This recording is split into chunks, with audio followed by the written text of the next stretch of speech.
Our top story for you tonight, a faked cancer diagnosis, unprescribed insulin, and an attempt to get a rumored $1.5 million life insurance policy. Those are all allegations a Utah nurse is facing. She's accused of murdering her roommate, a Highland woman. We're hearing from that woman's friend tonight. She says she's in mourning. I was relieved when I found out that Megan had finally gotten caught and they had enough evidence to put her away, because everybody knew what happened. 40 Sunwall is now in custody. Last August, first responders found her with 38-year-old Kacee Terry, who was unresponsive in her bedroom. Terry died 3 days later in the hospital. Tonight, Terry's friend, Nico Anderson, is mourning her loss. Kacee and I used to live right next to each other in American Fork 19 years ago. I've had 2 children since I met her.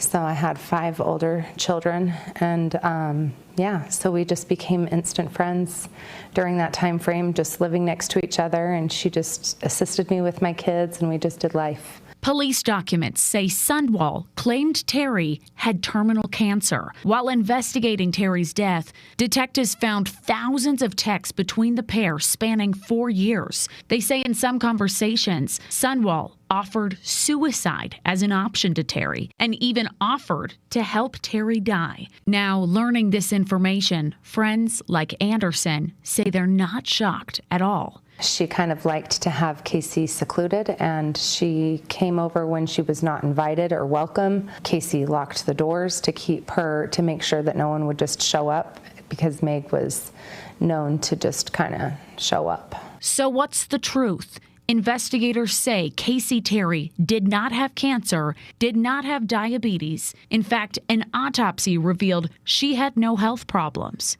Kacee has had several different types of cancer, supposedly cancer.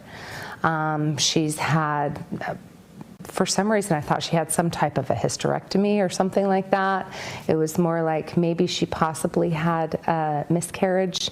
I'm not for sure on what is even the truth and reality versus made up and fictional. She says Terry believed Sunwall was a bad influence, tried to distance herself. Police evidence shows Sunwall kept searching for Terry's life insurance policy after her death and deleted over 900 texts from her phone. Remembering Terry tonight, Nico says she wants people to learn something from this. I just want people to stand up and speak their truth and have boundaries and have some healthy boundaries. Well, we did get in contact with Kacee Terry's sister today, too. She says she's obviously still processing everything that happened. She does have a message she wants to share. She says her sister never had a life insurance policy and claims nurse Megan Sunwall knew that, but didn't want to believe that. Something else we want to note here. We looked, according to online records last updated yesterday, Sunwall's nurse license is still active. The Division of Professional Licensing says, quote, DOPL is taking the report of this nurse allegedly poisoning her roommate very seriously and has launched an investigation into the allegations.